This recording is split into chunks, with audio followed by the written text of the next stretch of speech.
ਸਤਿ ਸ਼੍ਰੀ ਅਕਾਲ। ਤੁਸੀਂ ਜੁੜੇ ਹੋਏ ਹੋ ਪੰਜਾਬੀ ਰੇਡੀਓ USA ਦੇ ਨਾਲ ਤੇ ਮੈਂ ਹਾਂ ਪ੍ਰਵੀਨ ਸ਼ਰਮਾ ਲੈ ਕੇ ਹਾਜ਼ਰ ਹਾਂ ਪ੍ਰੋਗਰਾਮ ਖਬਰ ਤੇ ਨਜ਼ਰ। ਖਬਰ ਤੇ ਨਜ਼ਰ ਪ੍ਰੋਗਰਾਮ ਦੇ ਵਿੱਚ ਕਈ ਅਹਿਮ ਤੇ ਕਈ ਖਾਸ ਖਬਰਾਂ ਨੂੰ ਲੈ ਕੇ ਚਰਚਾ ਕਰਨ ਦੇ ਲਈ ਮੇਰੇ ਨਾਲ ਜੁੜ ਚੁੱਕੇ ਨੇ ਮੈਂਟੂ ਗੁਰਸਰੀਆ ਜੀ। ਮੈਂਟੂ ਸਤਿ ਸ਼੍ਰੀ ਅਕਾਲ ਜੀ, ਸਵਾਗਤ ਹੈ ਜੀ ਪ੍ਰੋਗਰਾਮ ਖਬਰ ਤੇ ਨਜ਼ਰ ਦੇ ਵਿੱਚ। ਜੀ ਸ਼ੁਕਰੀਆ ਸਾਰਿਆਂ ਨੂੰ, ਸਤਿ ਸ੍ਰੀ ਅਕਾਲ ਜੀ। ਅੱਗੇ ਵਧਣ ਤੋਂ ਪਹਿਲਾਂ ਦੱਸਦੇ ਚੱਲੇ ਕਿ ਅੱਜ ਦਾ ਇਹ ਖਬਰ ਤੇ ਨਜ਼ਰ ਪ੍ਰੋਗਰਾਮ ਸਾਲ 2023 ਦੀ 1 ਅਗਸਤ ਦਾ ਪ੍ਰੋਗਰਾਮ ਹੈ ਤੇ ਦਿਨ ਅੱਜ ਮੰਗਲਵਾਰ ਹੈ। ਪੰਜਾਬੀ ਰੇਡੀਓ USA ਨੂੰ ਇਸ ਵੇਲੇ ਤੁਸੀਂ ਸੁਣ ਰਹੇ ਹੋ AM FM ਸਟੇਸ਼ਨਸ ਦੇ ਨਾਲ ਰੇਡੀਓ ਸੈੱਟ ਤੇ ਨੈਟ ਤੇ mobile app social media platforms Facebook YouTube ਤੇ ਸੁਣ ਰਹੇ ਹੋ, ਦੇਖ ਰਹੇ ਹੋ। ਸਾਰੇ ਹੀ ਦਰਸ਼ਕਾਂ ਦਾ ਪ੍ਰੋਗਰਾਮ ਖਬਰ ਤੇ ਨਜ਼ਰ ਦੇ ਵਿੱਚ ਸਵਾਗਤ ਹੈ। ਧੰਨਵਾਦ ਕਰਦੇ ਚਲੀਏ ਸਪਾਂਸਰਸ ਦਾ। ਪੰਜਾਬੀ ਰੇਡੀਓ USA ਦੇ ਪ੍ਰੋਗਰਾਮ ਖਬਰ ਤੇ ਨਜ਼ਰ ਨੂੰ ਸਪਾਂਸਰ ਕਰਦੇ ਨੇ ਖਾਲਸਾ ਇੰਸ਼ੋਰੈਂਸ ਏਜੰਸੀ ਵਾਲੇ, ਜਿਨ੍ਹਾਂ ਤੋਂ ਤੁਸੀਂ ਹਰ ਤਰੀਕੇ ਦੀ ਇੰਸ਼ੋਰੈਂਸ ਲੈ ਸਕਦੇ ਹੋ।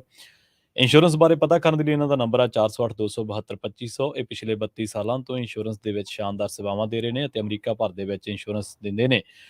ਅੱਜ ਹੀ ਡਾਇਲ ਕਰੋ 408-272-2500।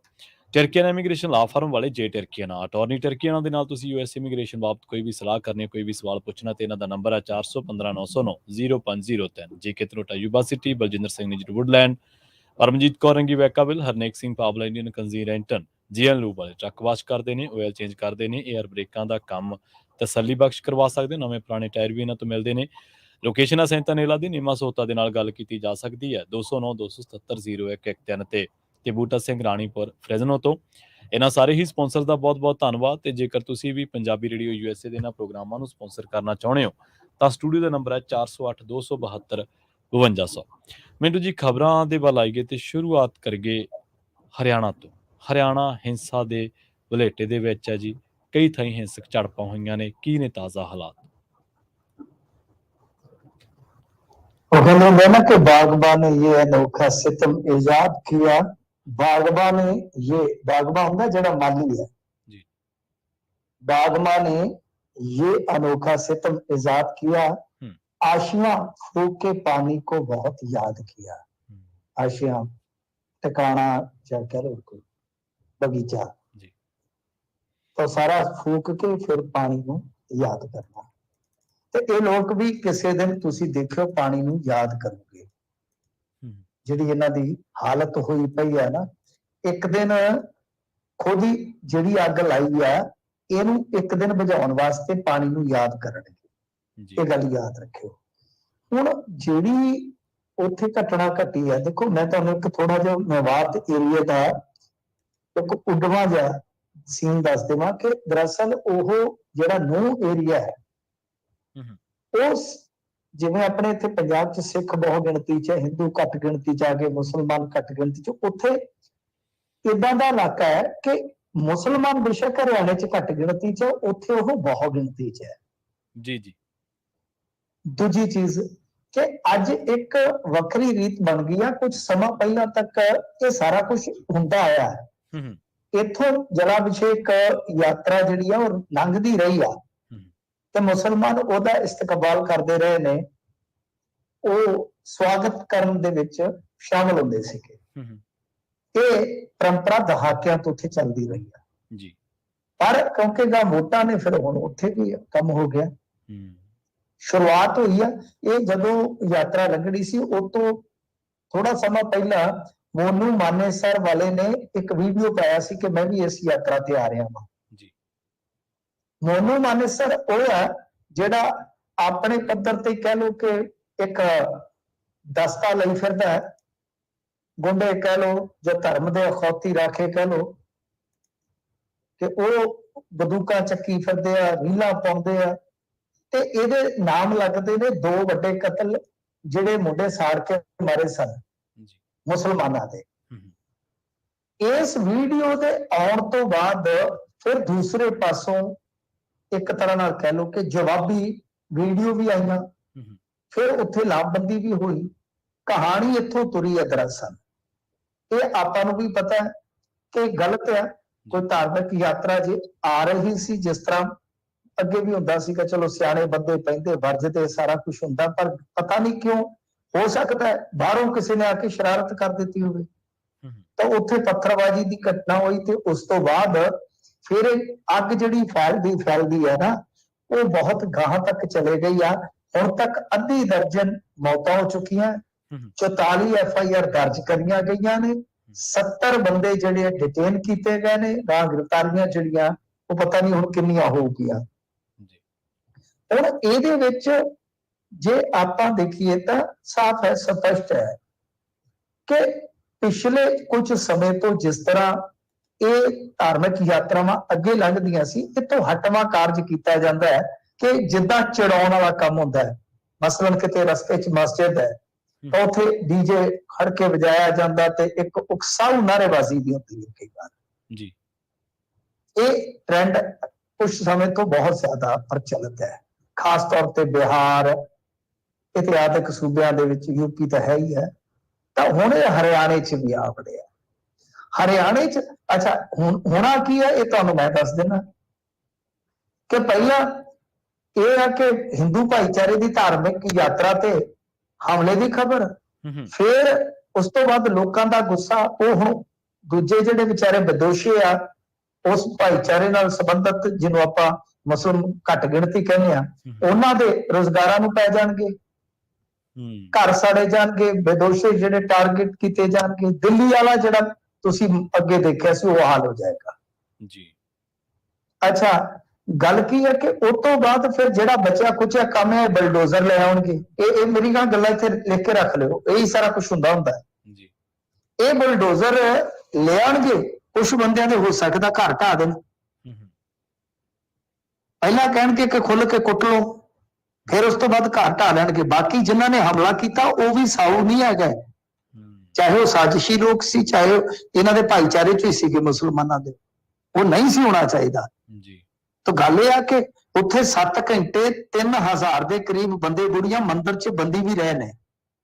ਬਾਹਰੋਂ ਆਈ ਹੈ ਫੋਰਸ, ਉਹਨਾਂ ਕੱਢਿਆ, ਥਾਣੇ ਤੱਕ ਵੜ ਗਏ, ਵਾਹਨ ਸਾੜ ਦਿੱਤੇ ਗਏ, ਸਾਰਾ ਕੁਝ ਹੋਇਆ। ਪਰੰਤੂ ਮੈਂ ਜੋ ਤੁਹਾਨੂੰ ਕਹਿ ਰਿਹਾ, ਮੇਰੇ ਕਹਿਣ ਦਾ ਮਤਲਬ ਇਹ ਆ ਕਿ ਇਹ ਸਾਰਾ ਕੁਝ ਹੋਣ ਤੋਂ ਬਾਅਦ ਇੱਕ ਨਾ ਬਹੁਤ ਪਿਆਰਾ ਸ਼ੇਅਰ ਹੈ ਤੇ ਬੜਾ ਉਹ ਕਹਿ ਲਓ ਡੂੰਘਾ ਜੋ ਉਹਨੂੰ ਸਮਝੀਏ। ਮੌਜ ਰਾਮਪੁਰੀ ਨੇ ਲਿਖਿਆ ਸੀ, ਉਹਨੇ ਆਖਿਆ ਸੀ ਜੰਗ ਮੇਂ कत्ल सिपाही होंगे, जंग में कत्ल सिपाही होंगे, सुरखरू जिले इलाही होंगे। ਤਾਂ ਇਸ ਤਰ੍ਹਾਂ ਇਹ ਜਿਹੜੀ ਮਤਲਬ ਕਿ ਸਾਰਾ ਘਟਨਾਕ੍ਰਮ ਹੋਏਗਾ, ਅੰਜਾਮ ਤੱਕ ਪਹੁੰਚੇਗਾ ਤਾਂ ਵੋਟਾਂ ਦੇ ਰੂਪ ਚ ਪਹੁੰਚੇਗਾ। ਕਿਆ ਦੇਖੋ ਅਸੀਂ ਹੈਗੇ ਆ ਤੇ ਇਹ ਸਾਰਾ ਕੁਝ ਸੰਭਾਲ ਲਿਆ, ਨਹੀਂ ਤਾਂ ਇਹ ਜੇ ਸਾਡਾ ਰਾਜ ਨਾ ਹੋਵੇ ਤੇ ਤੁਹਾਨੂੰ ਤੇ ਜੀ ਨਾ ਦੇਣਗੇ। ਤਾਂ ਇਹ ਚੀਜ਼ਾਂ ਹੁੰਦੀਆਂ ਨੇ। ਗਾਂ ਇਲੈਕਸ਼ਨ ਆ ਰਿਹਾ 2024 ਦਾ, ਇਹ ਤੁਸੀਂ ਵੇਖਿਓ ਹੌਲੀ ਹੌਲੀ। ਮੈਨੂੰ ਤੇ ਡਰ ਆ ਉਧਰ ਨਾਰਥ ਈਸਟ ਸੰਡਿਆ ਕਿਤੇ ਇਧਰੋਂ ਆ ਨਾ ਪੈ ਜਾਵੇ ਅੱਗ। ਚਲੋ ਪੰਜਾਬ ਦਾ ਤਾਂ ਬਚਾਅ ਆ, ਦਿੱਲੀ ਯੂਪੀ ਇਸ ਏਰੀਏ ਤੱਕ ਨਾ ਅੱਗ ਚਲੇ ਜਾਵੇ। ਤਾਂ ਇਸ ਕਰਕੇ ਇਹ ਚੀਜ਼ਾਂ ਤੋਂ ਮਤਲਬ ਕਿ ਵੋਟਾਂ ਖੱਟਣ ਦੀ ਜਿਹੜੀ ਹੈ ਨਾ, ਉਹ ਲਲਕ ਬੰਦ ਕਰਕੇ ਇਹਨਾਂ ਚੀਜ਼ਾਂ ਦੀ ਗੰਭੀਰਤਾ ਨੂੰ ਸਮਝਣਾ ਚਾਹੀਦਾ। ਦੋਹਾਂ ਧਿਰਾਂ ਨੂੰ ਸਮਝਾ ਬੁਝਾ ਕੇ ਸ਼ਾਂਤ ਕਰਨਾ ਚਾਹੀਦਾ। ਜੋ ਨੁਕਸਾਨ ਹੋਇਆ ਉਹਦੇ ਜ਼ਿੰਮੇਵਾਰ ਲੋਕਾਂ ਨੂੰ ਸਜ਼ਾ ਹੋਵੇ, ਚਾਹੇ ਉਹ ਕਿਸੇ ਵੀ ਭਾਈਚਾਰੇ ਦੇ ਹੋਣ। ਤੇ ਜਿਹੜੇ ਘੱਟ ਗਿਣਤੀ ਹੈ ਬੇਦੋਸ਼ੇ, ਜਿਵੇਂ ਸਿੱਖਾਂ ਨਾਲ ਹੋਇਆ ਸੀ, ਕਿ ਉਹ ਲੋਕ, ਉਹਨਾਂ ਨੂੰ ਸੁਰੱਖਿਆ ਦੇਣਾ ਵੀ ਸਰਕਾਰ ਦੀ ਜ਼ਿੰਮੇਵਾਰੀ ਹੈ ਕਿ ਉਹਨਾਂ ਦੇ ਕਾਰੋਬਾਰ ਟਾਰਗੇਟਡ ਨਾ ਹੋਣ, ਉਹਨਾਂ ਦੇ ਘਰਾਂ ਨੂੰ ਅੱਗ ਨਾ ਲੱਗੇ, ਧਾਰਮਿਕ ਸਥਾਨ ਸੁਰੱਖਿਅਤ ਹੋਣ। ਤਾਂ ਇਹ 5-6 ਜ਼ਿਲ੍ਹਿਆਂ ਚ ਹੁਣ ਕਰਫਿਊ ਤੇ ਲੱਗਿਆ ਵਾ। ਅੱਗੇ ਪਤਾ ਨਹੀਂ ਕੀ ਹੋਏਗਾ, ਪਰ ਬਹੁਤ ਜ਼ਿਆਦਾ ਇੱਕ ਤਰ੍ਹਾਂ ਨਾਲ ਕਹਿ ਲਓ ਕਿ ਹਰਿਆਣੇ ਚ ਵੀ ਚਿੰਤਾ ਹੈ। ਨਹੀਂ ਤਾਂ ਇਸ ਤਰ੍ਹਾਂ ਦੀ ਘਟਨਾ ਉਹ ਕਹਿੰਦੇ ਆ ਕਿ ਛੇਤੀ ਕਿਤੇ ਇੱਥੇ ਵਾਪਰੀ ਨਹੀਂ ਸੀ ਅੱਜ ਤੱਕ। ਜੀ ਮਿੰਟੂ ਜੀ, ਅਗਲੀ ਆਪਾਂ ਖਬਰ ਦੇ ਵੱਲ ਵਧੀਏ ਤੇ ਆਪਾਂ ਗੱਲ ਕਰੀਏ ਸੱਤਾਧਾਰੀ ਵਿਧਾਇਕਾਂ ਦੀ। ਇਹਨਾਂ ਦੀ ਹੁਣ ਫੀਡਬੈਕ ਲੈਣੀ ਸ਼ੁਰੂ ਹੋ ਗਈ ਹੈ ਜੀ। ਹਾਂਜੀ ਦੇਖੋ, ਫੀਡਬੈਕ ਤੇ ਲੈਣ ਗਈ ਹੈ। ਇਹ ਆਰਐਸਐਸ ਵਾਂਗੂ ਕੰਮ ਕਰਦੇ ਨੇ ਆਮ ਆਦਮੀ ਪਾਰਟੀ ਵਾਲੇ। ਉਹ ਆਰਐਸਐਸ ਵਾਲੇ ਵੀ ਇਦਾਂ ਹੀ ਕਰਦੇ ਆ, ਅੰਦਰੇ ਅੰਦਰ ਸਰਵੇ ਕਰੀ ਜਾਂਦੇ ਤੇ ਫਿਰ ਮੁੜ ਕੇ ਆਣ ਮੌਕੇ ਤੇ ਭਾਰਤੀ ਜਨਤਾ ਪਾਰਟੀ ਫੈਸਲੇ ਲੈ ਲੈਂਦੀ ਹੈ, ਇਹਦੀ ਟਿਕਟ ਕੱਟ ਦਿਓ, ਇਹਦੀ ਟਿਕਟ ਕੱਟ ਦਿਓ। ਇਹ ਤੇ ਪਤਾ ਹੀ ਹੈ ਨਾ ਕਿ ਹੁਣ ਫਰਵਰੀ 22 ਵਾਲੇ ਦਿਨ ਨਹੀਂ ਰਹੇ ਜੀ।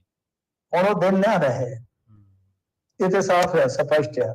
ਫਰਵਰੀ ਤੋਂ ਬਾਅਦ ਮਾਰਚ ਤੋਂ ਬਾਅਦ ਚੀਜ਼ਾਂ ਬਦਲਣੀਆਂ ਸ਼ੁਰੂ ਹੋ ਜਾਂਦੀਆਂ। ਤਾਂ ਗੱਲ ਇਹ ਹੈ ਕਿ ਇਹ ਹੁਣ 2024 ਵਾਸਤੇ ਤਿਆਰੀ ਕਰ ਰਹੇ ਨੇ, ਫੀਡਬੈਕ ਵਗੈਰਾ ਜਿਹੜੀ ਹੈ ਉਹ ਲੈ ਰਹੇ ਨੇ। ਇਹਦੇ ਵਿੱਚ ਲੁਧਿਆਣੇ ਤੋਂ ਕੰਮ ਸ਼ੁਰੂ ਹੋਇਆ ਸੀ, ਜਿੰਨੀ ਕੁ ਰਿਪੋਰਟ ਸਾਡੇ ਪਾਸ ਹੈ। ਤਾਂ ਬਾਅਦ ਦੇ ਵਿੱਚ ਜਲੰਧਰ ਤੇ ਇਸ ਤੋਂ ਇਲਾਵਾ ਕੁਝ ਹੋਰ ਸ਼ਹਿਰਾਂ ਦੇ ਵਿੱਚ ਇਹ ਸਾਰਾ ਕੰਮ ਚੱਲ ਰਿਹਾ ਵਾ ਤੇ ਇਹਦੀ ਨਿਗਰਾਨੀ ਜਿਹੜੀ ਹੈ ਉਹ ਪਾਠਕ ਸਾਹਿਬ ਕਰ ਰਹੇ ਨੇ। ਪਾਠਕ ਸਾਹਿਬ ਯਾਨੀ ਬੈਠਕ ਕਰਕੇ ਤੇ ਇਹ ਸਾਰੀ ਫੀਡਬੈਕ ਜਿਹੜੀ ਹੈ ਲੈ ਕੇ ਗਾਂ ਫਿਰ ਡਾਟਾ ਬਣਾ ਕੇ ਤੇ ਫੈਸਲਾ ਜਿਹੜਾ ਹੈ ਉਹ ਕਰਨ ਵਾਸਤੇ ਹਾਈ ਕਮਾਨ ਨੂੰ ਕਹਿਣਗੇ। ਹੁਣ ਇਹ ਜਿਹੜੀ ਫੀਡਬੈਕ ਲਈ ਜਾ ਰਹੀ ਆ ਇਹ ਜਿਹੜੇ ਬਲਾਕ ਪ੍ਰਧਾਨ ਹੁੰਦੇ ਆ ਉਹਨਾਂ ਦੇ ਜ਼ਰੀਏ ਤੋਂ ਲਈ ਜਾ ਰਹੀ ਹੈ ਤੇ ਜਿਹੜੇ ਐਮਐਲਏ ਆ ਕਿਉਂਕਿ ਲੁਧਿਆਣੇ ਦੇ ਵਿੱਚ ਬਹੁਤੀ ਰਿਪੋਰਟ ਇਹਨਾਂ ਨੂੰ ਚੰਗੀ ਨਹੀਂ ਮਿਲੀ, ਉਹ ਜਦੋਂ ਖਬਰ ਗਾਹ ਨਿਕਲੀ, ਖਬਰਾਂ ਲੱਗੀਆਂ ਤੇ ਦੂਜਿਆਂ ਦੀਆਂ ਚਿੰਤਾਵਾਂ ਵੱਧ ਗਈਆਂ ਕਿ ਕਿਤੇ ਅਸੀਂ ਵੀ ਨਾ ਰਗੜੇ ਚਾਹੀਏ। ਸੋ ਲਿਹਾਜ਼ਾ ਹੁਣ ਪਲੋਸਣਾ ਸ਼ੁਰੂ ਕਰ ਦਿੱਤਾ। ਜਿਹੜੇ ਮਤਲਬ ਕਿ ਜਿਹੜੇ ਹੁੰਦੇ ਆ ਜਿਵੇਂ ਹਲਕਾ ਇੰਚਾਰਜ ਜਾਂ ਕੋਈ ਬਲਾਕ ਪ੍ਰਧਾਨ ਹੈ ਤੇ ਬਈ ਫੀਡਬੈਕ ਤੇ ਇਹਨਾਂ ਨੇ ਦੇਣੀ ਹੈ ਨਾ, ਤੇ ਇਹਨਾਂ ਨੂੰ ਕੋਈ ਕਾਫੀ ਪਿਆ ਦਈਏ ਕਿਤੇ ਲੰਘਦੇ ਟੱਪਦੇ। ਅੱਜ ਕੱਲ ਇੱਥੇ ਸਾਡੇ ਵੀ ਆ, ਤੁਹਾਡੇ ਅਮਰੀਕਾ ਵਾਂਗੂ ਖੁੱਲੇ ਹੋਏ ਆ ਨਾ, ਉੱਥੇ ਕਾਫੀ ਦੇ ਐਡੇ ਗਲਾਸ ਮਿਲਦੇ ਆ ਤੇ ਉਹ ਫਿਰ ਗਲਾਸ ਦੇ ਨਾਲ ਕਈ ਵਾਰ ਹੋਰ ਵੀ ਕੁਝ ਮਿਲ ਜਾਂਦਾ ਹੈ, ਉਹ ਖਾਣ ਪੀਣ ਵਾਲੀ ਚੀਜ਼ ਵੀ ਮਿਲ ਜਾਂਦੀ ਹੈ। ਤਾਂ ਖੈਰ ਇਹ ਸਾਰਾ ਕੁਝ ਹੈ ਕਿ ਹੁਣ ਥੋੜਾ ਜਿਹਾ ਵਿਧਾਇਕਾਂ ਦੇ ਵਿੱਚ ਡਰ ਹੈ ਕਿ ਬਈ ਕਿਤੇ ਸਾਡੀ ਫੀਡਬੈਕ ਨੈਗੇਟਿਵ ਨਾ ਚਲੀ ਜਾਵੇ। ਪਰ ਜਿਸਨੇ ਕੰਮ ਕੀਤੇ ਆ, ਜਿਸਨੇ ਲੋਕਾਂ ਦੇ ਨਾਲ ਰਾਬਤਾ ਰੱਖਿਆ, ਪਿਆਰ ਕੀਤਾ ਲੋਕਾਂ ਨਾਲ, ਤਾਂ ਬਈ ਉਹਨਾਂ ਨੂੰ ਤੇ ਆਪਣਾ ਵਿਸ਼ਵਾਸ ਹੋਏਗਾ। ਕੁਝ ਲੋਕ ਡੋਲੇ ਵੀ ਫਿਰਦੇ ਆ ਕਿ ਅਸੀਂ ਮਾਂਝੇ ਨਾ ਜਾਈਏ। ਟਿਕਟਾਂ ਤੇ ਦੇਖੋ 2024 ਵਾਸਤੇ ਚਲੋ ਸਾਰਾ ਕੁਝ ਹੈ ਜਿਹੜਾ ਹੋਣਾ ਹੀ ਹੈ ਸੋ ਹੋਣਾ।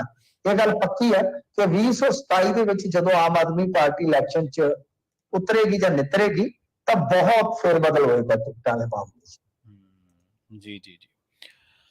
ਅਗਲੀ ਖਬਰ ਦੇ ਵੱਲ ਵਧੀਏ ਮਿੰਟੂ ਜੀ, ਤੇ ਆਪਾਂ ਗੱਲ ਕਰੀਏ ਪੰਜਾਬ ਸਰਕਾਰ ਦੀ। ਇਹਨਾਂ ਨੇ ਸੜਕ ਸੁਰੱਖਿਆ ਦਸਤਾ ਜਿਹੜਾ ਉਹਨੂੰ ਸੜਕਾਂ ਤੇ ਉਤਾਰ ਦਿੱਤਾ।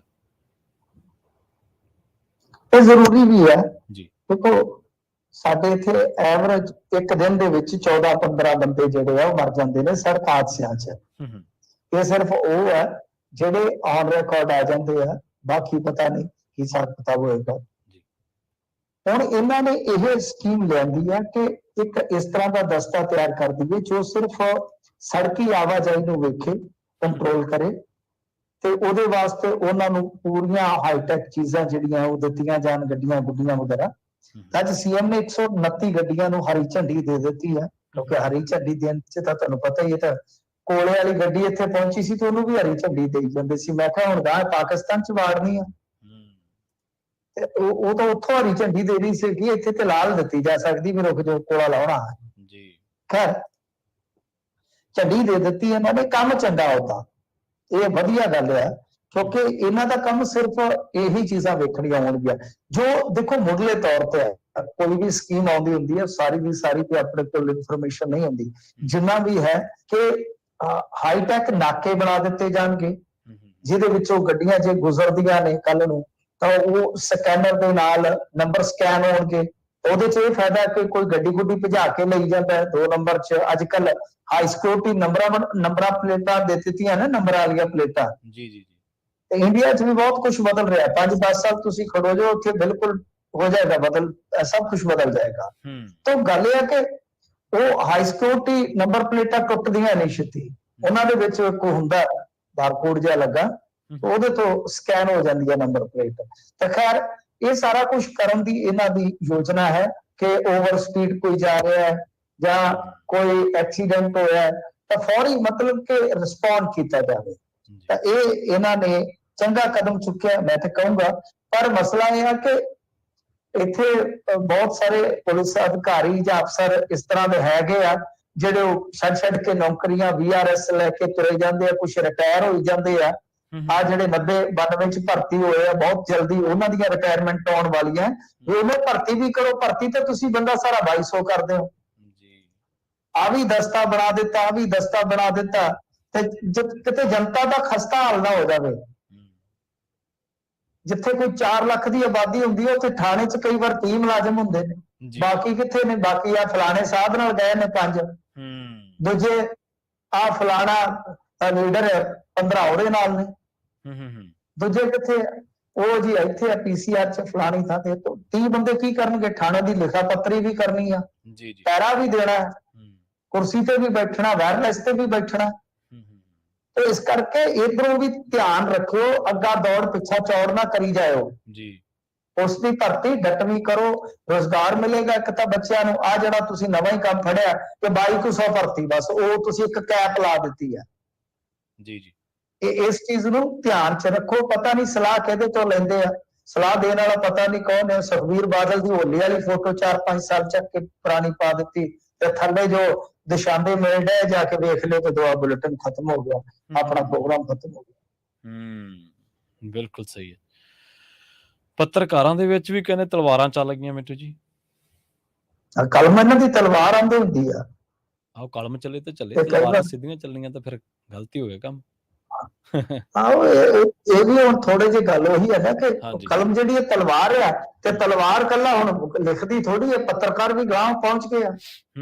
ਉਹ ਕਹਿੰਦੇ ਜੇ ਸਦਨ 'ਚ ਗਾਲੋ ਗਾਲੀ ਹੋ ਸਕਦੇ ਆ, ਜੀ ਜੀ ਹੈ ਜੀ ਜੀ, ਬਈ ਰੈਲੀਆਂ 'ਚ ਜੁੱਤੀ ਹੋ ਸਕਦੇ ਆ, ਤੇ ਅਸੀਂ ਪੱਤਰਕਾਰ ਭਾਈਚਾਰਾ ਕਿਉਂ ਨਹੀਂ। ਇਹ ਜੀਰੇ ਦੀ ਇੱਕ ਵੀਡੀਓ ਵਾਇਰਲ ਹੋਣ ਡਈ ਆ, ਜਿਹਦੇ ਵਿੱਚ ਬੜੀ ਸ਼ਰਮਨਾਕ ਗੱਲ ਆ।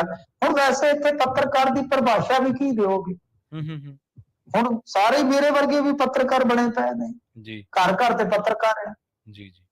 ਉਹ ਅਗਲਾ ਉਹ ਕੀ ਕਰਦਾ ਅੱਜ ਕੱਲ ਤੇ ਰੁਜ਼ਗਾਰ ਵੀ ਖਤਮ ਹੋ ਗਏ ਨੇ। ਅੱਗ ਲੱਗਣਾ ਇੱਕ ਸਟੈਂਡ ਜਿਹਾ ਆਉਂਦਾ ਕਿੱਲੀ ਜੀ, ਉਹਦੇ ਨਾਲ ਮੋਬਾਈਲ ਬੰਨ ਲੈਂਦੇ ਨੇ। ਨਹੀਂ ਤੇ ਅੱਗੇ ਇੱਕ ਕੈਮਰਾਮੈਨ ਹੁੰਦਾ ਸੀ, ਇੱਕ ਕੋਈ ਵੀਡੀਓ ਐਡਿਟ ਕਰਦਾ ਸੀ। ਆ ਮੋਬਾਈਲਾਂ 'ਚ ਤੇ ਉਹ ਡੁੱਬੜੇ ਪਤਾ ਨਹੀਂ ਕਿਹੋ ਜਿਹੇ ਸੌਫਟਵੇਅਰ ਆਏ ਆ, ਉੱਥੇ ਹੀ ਪਾਈ ਜਾਂਦੇ ਨੇ, ਉੱਥੇ ਹੀ ਚਲਾਈ ਜਾਂਦੇ ਨੇ ਸਾਰੇ ਪੱਤਰਕਾਰ। ਪਰ ਹੁਣ ਦੇਖੋ ਕੋਈ ਯੂਟਿਊਬਰ ਹੈ, ਕੋਈ ਫਲਾਣਾ ਹੈ, ਕੋਈ ਬਲੌਗਰ ਹੈ, ਮੈਨੂੰ ਤੇ ਇਹਨੇ ਨਾਂ ਨਹੀਂ ਆਉਂਦੇ ਹੈਗੇ, ਉਹ ਸਾਰੇ ਜਿਹੜੇ ਪੱਤਰਕਾਰ 'ਚ ਆ ਜਾਂਦੇ ਆ। ਉਹ ਮਾੜਾ ਕੰਮ ਕਰਨ ਤੇ ਗਾਲਾਂ ਸਾਰਿਆਂ ਨੂੰ ਪੈ ਜਾਂਦੀਆਂ। ਜਿਹੜੇ ਚੰਗੇ ਪੱਤਰਕਾਰ, ਅੱਛੇ ਪੱਤਰਕਾਰ, ਉਹਨਾਂ ਨੂੰ ਵੀ ਗਾਲਾਂ ਬਰੋਬਰ ਹੀ ਪੈਂਦੀਆਂ ਜੀ ਜੀ। ਤੇ ਕਰਤੂਤ ਇਹਨਾਂ ਦੀ ਹੈ। ਉਹ ਹੁਣ ਸਾਰੇ ਪਤਾ ਨਹੀਂ ਮੈਨੂੰ ਇਹ ਕਿਹੜੇ ਅਖਬਾਰ ਦੇ ਆ, ਕਿਹੜੇ ਚੈਨਲ ਦੇ ਆ, ਪਰ ਬਹੁਤ ਬੇਵਕੂਫ ਆਦਮੀ ਆ। ਇਹੋ ਜਿਹੇ ਪੱਤਰਕਾਰ ਹੋਣ ਤੇ ਮੈਨੂੰ ਲੱਗਦਾ ਕਿ ਤੇ ਲੋਕਾਂ ਦੀ ਆਵਾਜ਼ ਚੁੱਕੀ ਬੈਠੇ ਆ। ਜਿਹੜੇ ਤਲਵਾਰ ਹੀ ਚੁੱਕ ਕੇ ਇੱਕ ਦੂਜੇ ਦੇ ਮਾਰਨ ਡਏ ਆ। ਉਹ ਵੀਡੀਓ ਵਾਇਰਲ ਹੋਈ ਆ, ਉਹ ਤੇ ਦੁਕਾਨ ਵੱਢਣ ਡਏ ਨੇ ਦੂਜੇ ਦੀ। ਅੱਛਾ, ਫਿਰ ਉਹ ਅੰਦਰੋਂ ਪਿਸਟਲ ਕੱਢ ਲਿਆਉਂਦਾ, ਠਾ ਠਾ ਕਰਦਾ, ਨਿਕਲ ਜਾਂਦੇ, ਨੱਸ ਜਾਂਦੇ ਆ। ਉਹ ਤੇ ਕਿਰਪਾਨਾਂ ਏਦਾਂ ਮਾਰਨ ਡਏ ਨੇ ਜਿੱਦਾਂ ਆਪਾਂ ਦੇਖਦੇ ਨਹੀਂ ਪੁਰਾਣੇ ਸਮਿਆਂ ਦੇ ਵਿੱਚ ਸੀਰੀਅਲ ਚੱਲਦੇ ਹੁੰਦੇ ਸੀ, ਉਹਦੇ ਵਿੱਚ ਜਿਵੇਂ ਉਹ ਫੌਜ ਲੜਦੀ ਹੁੰਦੀ ਸੀ। ਅੱਛਾ ਠੀਕ ਹੈ। ਤੇ ਅੱਛਾ ਮੈਂ ਕਮਾਲ ਮੰਨ ਗਿਆ, 100 ਦੀ ਸਪੀਡ ਤੇ ਤਲਵਾਰ ਘੁਮਾਉਂਦਾ ਉਹ ਪੱਤਰਕਾਰ ਜਿਹੜਾ ਹੈ, ਉਹ ਇੰਨਾ ਕੰਟਰੋਲ ਰੱਖੀ ਬੈਠਾ ਸੀ ਕਿ ਉਹਦੇ ਗੋਰੇ ਗੋਰੇ ਮੁਖੜੇ ਤੋਂ ਕਾਲਾ ਕਾਲਾ ਚਸ਼ਮਾ ਨਹੀਂ ਡਿੱਗਾ। ਮੈਂ ਵੀ ਨੋਟ ਕੀਤਾ। ਠੀਕ ਹੈ, ਕਮਾਲ ਦੀ ਗੱਲ ਹੈ। ਤੇ ਹੁਣ ਕਹਿੰਦੇ ਕਿ ਦੋਵਾਂ ਧਿਰਾਂ ਦੇ ਬੰਦੇ ਜਿਹੜੇ ਕੁਝ ਜ਼ਖਮੀ ਹੋਏ ਹਸਪਤਾਲ 'ਚ ਪਏ ਆ, ਤੇ ਪੱਤਰਕਾਰ ਭਾਈਚਾਰੇ ਨੂੰ ਅਪੀਲ ਕਰਦੇ ਆ ਕਿ ਆ ਕੇ ਇਹਨਾਂ ਦਾ ਰਾਜੀਨਾਮਾ ਕਰਵਾਓ ਤੇ ਇਹਨਾਂ ਦੀਆਂ ਜਿਹੜੀਆਂ ਤਲਵਾਰਾਂ ਹੈ ਕਿ ਖੋਹ ਕੇ ਤੇ ਕਿਸੇ ਕਬਾੜੀਏ ਨੂੰ ਵੇਚ ਕੇ ਆਓ ਫ੍ਰੀ ਦੇ ਵਿੱਚ। ਇਹ ਕੀ ਗੰਦ ਪਾ ਰਹੇ ਨੇ ਜੀ ਜੀ। ਇਹ ਪੱਤਰਕਾਰ ਨੇ ਕਿ ਗਲ ਵੱਢ ਨੇ? ਅੱਗੇ ਲੋਕ ਜੇਬਾਂ ਵੱਢ ਕਹਿੰਦੇ, ਹੁਣ ਸਾਨੂੰ ਗਲ ਵੱਢ ਕਿਆ ਕਰਨਗੇ? ਇਹ ਤਾਂ ਧੌਣਾ ਵੀ ਵੱਢ ਦਿੰਦੇ ਨੇ। ਪੱਤਰਕਾਰ ਦਾ ਕੀ ਕੰਮ ਆ? ਹਜ਼ੂਰ ਸਾਡਾ ਵੀ ਖੂਨ ਬੜੇ ਵਾਲੇ ਮਾਰਦਾ ਸੀ, ਭਾਵੇਂ ਬੇਸ਼ੱਕ ਲੀਡਰ ਅੱਗੋਂ ਜਿੰਨੀ ਮਰਜ਼ੀ ਲੱਥੀ ਲਾਈ ਕਰਦੇ, ਆਪਦਾ ਕੰਮ ਕਰਕੇ ਨਿਕਲੋ ਜੀ। ਉਹ ਤਾਂ ਬਥੇਰਾ ਕਰਦਾ ਹੁੰਦਾ, ਹਰੇਕ ਬੰਦੇ ਦਾ ਖੂਨ ਖੋਲਦਾ, ਪਰ ਪੱਤਰਕਾਰ ਇਸ ਤਰ੍ਹਾਂ ਦੀ ਡਿਊਟੀ ਹੈ ਕਿ ਤੁਸੀਂ ਉਹ ਇੱਕ ਦਾਇਰੇ ਚੋਂ ਬਾਹਰ ਨਹੀਂ ਆ ਸਕਦੇ। ਜੇ ਉਹਦੇ ਚੋਂ ਆ ਤਾਂ ਬਾਹਰ ਆ, ਤੁਸੀਂ ਫਿਰ ਕਾਹਦੇ ਪੱਤਰਕਾਰ ਹੋ ਜੀ ਜੀ। ਤਾਂ ਤੁਸੀਂ ਮਤਲਬ ਕਿ ਕੁਛ ਸ਼ਰਮ ਕਰੋ। ਵੀਡੀਓ ਬਣ ਗਈ ਆ ਯਾਰ, ਹੁਣ ਮਾਮਲਾ ਦਰਜ ਹੋਏਗਾ। ਕਾਫੀ ਬਦਨਾਮੀ ਖੱਟ ਲਈ ਮੈਂ ਜੀ ਜੀ ਜੀ ਜੀ। ਮਿੰਟੂ ਜੀ ਹੁਣ AI ਆ ਗਿਆ ਤੇ AI ਨੇ ਕਾਫੀ ਕੰਮ, ਜਿਵੇਂ ਤੁਸੀਂ ਕਿਹਾ ਸੀ ਨਾ ਕੈਮਰਾ ਵਾਲਾ ਤੇ ਵੀਡੀਓ ਐਡੀਟਰ, ਉਹ ਹੁਣ ਕਰਨ ਦੀ ਲੋੜ ਨਹੀਂ ਪੈਂਦੀ। ਅਸਲ 'ਚ ਤਕਨੀਕਾਂ ਬੜੀਆਂ ਆ ਗਈਆਂ ਜਿਨ੍ਹਾਂ ਨੇ ਕੰਮ ਸੁਖਾਲੇ ਕਰਤੇ। ਪੱਤਰਕਾਰੀ ਪੇਸ਼ਾ ਮਾੜਾ ਨਹੀਂ ਹੈ, ਅਸੀਂ ਕਈ ਵਾਰੀ ਇਹ ਸੋਚਦੇ ਹਾਂ ਕਿ ਸ਼ਾਇਦ ਇਹ ਆਏ ਹਾਂ, ਪਰ ਇਹ ਡਿਪੈਂਡ ਕਰਦਾ ਤੁਸੀਂ ਇਸ ਪੇਸ਼ੇ ਨੂੰ ਕਰ ਕਿਸ ਤਰੀਕੇ ਦੇ ਨਾਲ ਰਹੇ ਹੋ। ਇਹ ਤੁਹਾਡੇ ਤੇ ਡਿਪੈਂਡ ਹੈ। ਆਜ਼ਾਦ ਹਰ ਕੋਈ ਬੰਦਾ ਹੈ, ਬੇਸ਼ੱਕ ਕੋਈ ਕਰੇ, ਪਰ ਲੱਠ ਮਾਰ ਤੇ ਪੱਤਰਕਾਰ ਦੇ ਵਿੱਚ ਬਹੁਤ ਜ਼ਮੀਨ ਆਸਮਾਨ ਦਾ ਫਰਕ ਹੁੰਦਾ। ਅਗਲੀ ਖਬਰ ਦੇ ਵੱਲ ਵਧ ਗਏ ਤੇ ਜ਼ਿਮੀਂਦਾਰ ਦੇ ਕੱਪ 'ਚ ਕਹਿੰਦੇ ਚਾਹ ਪੀਤੀ ਤੇ ਲਾਤੀ ਤੋੜ ਦਿੱਤੀ। ਮਿੰਟੂ ਜੀ ਕਿੱਥੋਂ ਦੀ ਘਟਨਾ ਹੈ? ਤੇ ਕੀ ਪਤਾ ਕੱਪ ਹੀ ਉਹਨਾਂ ਨੇ ਬਣਾਇਆ ਹੋਵੇ, ਉਸ ਜਾਤੀ ਦੇ ਬੰਦਿਆਂ ਨੇ ਬਣਾਇਆ ਹੋਵੇ ਜੀ। ਬਿਲਕੁਲ, ਇਹਨਾਂ ਮੂਰਖਾਂ ਨੂੰ ਕੌਣ ਸਮਝਾਵੇ ਬਈ। ਇਹ ਕਹਿੰਦੇ ਕਿ ਸੰਗਰੂਰ ਜ਼ਿਲ੍ਹੇ ਦੀ ਘਟਨਾ ਹੈ ਜੀ, ਤੇ ਇਹਦੇ ਵਿੱਚ ਦੋਸ਼ ਇਹ ਹੈ ਕਥਿਤ ਤੌਰ ਤੇ ਕਿ ਜ਼ਿਮੀਂਦਾਰ ਨੇ ਮਜ਼ਦੂਰ ਤੇ ਹਮਲਾ ਕੀਤਾ, ਉਹਦੀ ਲੱਤ ਤੋੜ ਦਿੱਤੀ। ਕਸੂਰ ਸਿਰਫ ਇਹੋ ਆ ਕਿ ਬਈ ਉਹ ਕਿਤੇ ਝੋਨਾ ਲਾ ਰਿਹਾ ਸੀਗਾ, ਸੌਰੀ ਝੋਨੇ ਨੂੰ ਖਾਦ ਪਾ ਰਿਹਾ ਸੀ, ਇਸ ਦੌਰਾਨ ਖੇਤਾਂ ਮਾਲਕ ਚਾਹ ਲੈ ਕੇ ਆਇਆ ਜੀ ਤੇ ਉਹ ਮਾਲਕ ਵੱਲੋਂ ਲਿਆਂਦੇ ਕੱਪ ਦੇ ਵਿੱਚ ਚਾਹ ਪੀਣ ਲੱਗਾ। ਇਸ ਦੌਰਾਨ ਖੇਤ ਦਾ ਜਿਹੜਾ ਮਾਲਕ ਸੀ ਉਹਦਾ ਭਰਾ ਵੀ ਉੱਥੇ ਆ ਗਿਆ। ਉਸਨੇ ਉਸੇ ਕੱਪ ਦੇ ਵਿੱਚ ਚਾਹ ਪੀਂਦਾ ਦੇਖ ਕੇ ਤੇ ਗਾਲੀ ਗਲੋਚ ਕਰਨਾ ਸ਼ੁਰੂ ਕਰ ਦਿੱਤਾ, ਜਾਤੀ ਸੂਚਕ ਅਪਸ਼ਬਦ ਬੋਲੇ ਨੇ। ਤੇ ਉਸ ਤੋਂ ਬਾਅਦ ਇਹ ਆਖਿਆ ਕਿ ਤੂੰ ਇਹ ਕਿਹੜੀ ਹੈਸੀਅਤ ਰੱਖਦਾ ਕਿ ਬਈ ਮੇਰੇ ਕੱਪ 'ਚ ਚਾਹ ਪੀ ਲਈ ਆ। ਜੀ ਜੀ ਤੇ ਜਦੋਂ ਘਰ ਆਉਣ ਲੱਗਾ ਤੇ ਕਹਿੰਦੇ ਕਿ ਡਾਂਗ ਨਾਲ ਹਮਲਾ ਕੀਤਾ ਸੋ ਤੇ ਉਹਦੀ ਲੱਤ ਜਿਹੜੀ ਆ ਟੁੱਟ ਗਈ। ਇਹ ਚੰਗਾ ਕੰਮ ਹੈ, ਹੱਦ ਹੋ ਗਈ ਜੀ ਜੀ ਬਈ। ਹੁਣ ਤੇ ਇਹ ਸਾਰਾ ਕੁਝ ਟੁੱਟ ਰਿਹਾ ਹੈ। ਹੁਣ ਤੇ ਮੋਟਰਾਂ ਤੇ ਇਕੱਠੀ ਗਲਾਸੀ ਖੜਕਦੀ ਹੈ। ਇਹ ਕਿਹੜੇ ਦੌਰ ਦੇ ਵਿੱਚ ਤੁਰੇ ਫਿਰਦੇ ਲੋਕ ਆ। ਹਾਲਾਂਕਿ ਇਹ ਵੀ ਵੇਖਣਾ ਚਾਹੀਦਾ ਹੈ ਕਿ ਕੀ ਮਾਮਲਾ ਵਾਕਿਆ ਜਿਸ ਤਰ੍ਹਾਂ ਕਥਿਤ ਤੌਰ ਤੇ ਕਿਹਾ ਜਾ ਰਿਹਾ ਉਸੇ ਤਰ੍ਹਾਂ ਦਾ ਹੈ, ਜਾਂ ਕਈ ਵਾਰ ਇਹ ਹੁੰਦਾ ਹੈ ਕਿ ਆਪਾਂ ਦੇਖਦੇ ਹਾਂ ਕਿ ਕੁਝ ਮਸਲਾ ਹੋਰ ਹੁੰਦਾ ਹੈ ਤਾਂ ਰੰਗਤ ਹੋਰ ਦਿੱਤੀ ਜਾਂਦੀ ਹੈ। ਜੀ ਜੀ ਪਰ ਜੇਕਰ ਇਹ ਮਾਮਲਾ ਇਸੇ ਤਰ੍ਹਾਂ ਦਾ ਹੈ ਤੇ ਬੜੀ ਗੰਦੀ ਮਾਨਸਿਕਤਾ ਬਈ ਤੁਹਾਡੀ, ਬਹੁਤ ਗੰਦੀ ਮਾਨਸਿਕਤਾ ਹੈ। ਇੱਕ ਇਨਸਾਨ ਨੇ ਕੱਪ 'ਚ ਚਾਹ ਪੀ ਲਈ ਤੇ ਕੀ ਆਖਰ ਹੋਣ ਲੱਗੀ ਹੈ। ਹੱਦ ਹੋ ਗਈ ਹੈ।